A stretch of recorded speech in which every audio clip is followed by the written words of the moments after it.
My brother, after years of playing the Pokemon games, was disappointed with the 4th generation and decided to give me all of the Pokemon stuff he had. The DS games were a bit disappointing for me too, but it didn't matter. It was still a very nice gift from him.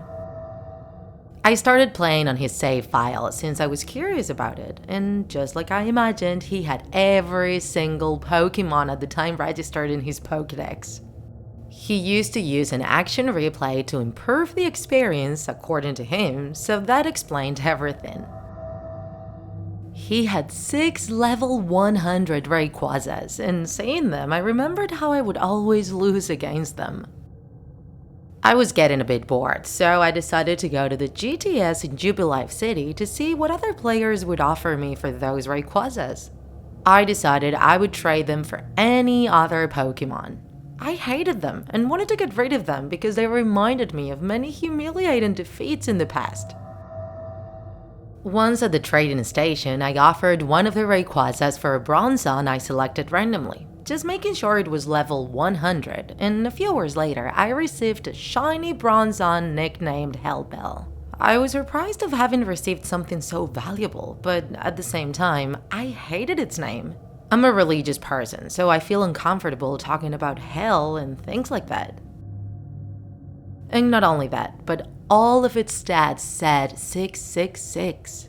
It had been captured at the Lost Tower, and its previous trainer was named Bilze. This Pokemon was clearly hacked, but so were my Rayquazas, so I had no right to complain. That Bronzong was making me feel uncomfortable, so I tried to trade it back for just a regular Magikarp. However, every time I tried to put it in the GTS, the game would tell me that I couldn't trade that Pokemon. I still wanted to get rid of it, so I thought my only option would be to release it. Before heading to the PC, I noticed that the Bronzong had an item attached to it. It was male, but I had never seen one with that style. It seemed to have been written letter by letter like we used to do in gold and silver. The message only had 3 words: "Take me back." I didn't understand what that meant, especially since I tried to trade it away but couldn't. So I deleted the mail and continued with my plan of releasing that Bronzong. Once at the PC, I chose the option of deposit Pokemon and I selected Hellbell, but it wouldn't let me deposit it. Every time I tried to deposit the Pokemon, the game showed a message saying, "Hellbell doesn't want to abandon you." I didn't know what to do, until another message suddenly appeared on the screen. It was different and kind of eerie. It said, "I cannot go back on my own. Take me back." I kept trying to release the Bronzong, but the game just wouldn't let me. And then a new message appeared on the screen, which said, "Lost Tower." It started to look as if the game was sending me personalized messages. However, I felt more relaxed knowing what I had to do.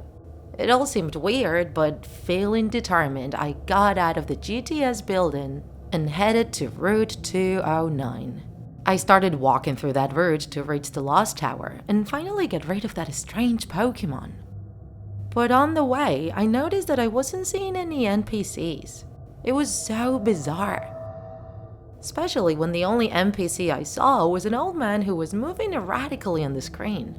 And when I talked to him, he would only say, "The bell tolls." Once inside the tower, I tried to go up the stairs, but I couldn't. Then as I tried to go up, I started to hear what seemed to be a bronze bell. And after it tolled 4 times, the tomb in the center of the room broke, showing a hole. I walked towards the hole and fell inside. There, I could see another set of stairs and the bell kept tolling. The more I kept going up those strange stairs, the more fog started to appear and the darker everything was getting. Once at the top, I reached a place surrounded by magma and the bell started to toll faster.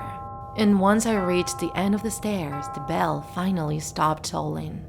I didn't know what I was doing in that strange place. I didn't see any way to release Hellbell, nor to get out myself. But then, a dialogue box appeared on the screen saying, "Oh, you brought Hellbell back to me? Thank you very much.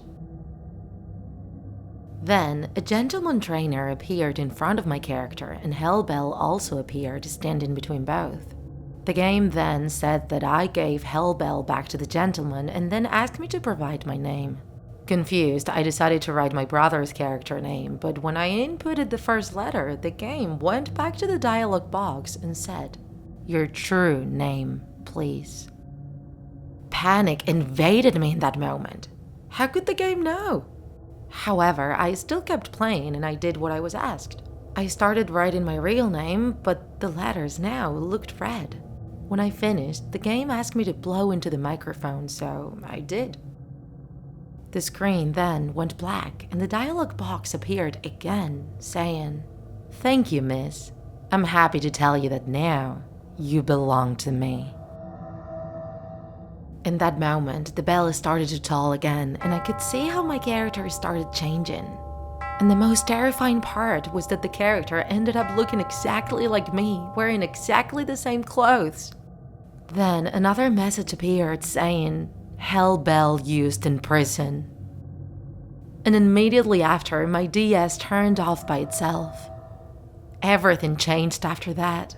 I can't sleep, all food tastes like ashes, I'm constantly thirsty, and both people and animals stay away from me. My soul now belongs to Hellbell, so please, don't let what happened to me happen to you as well.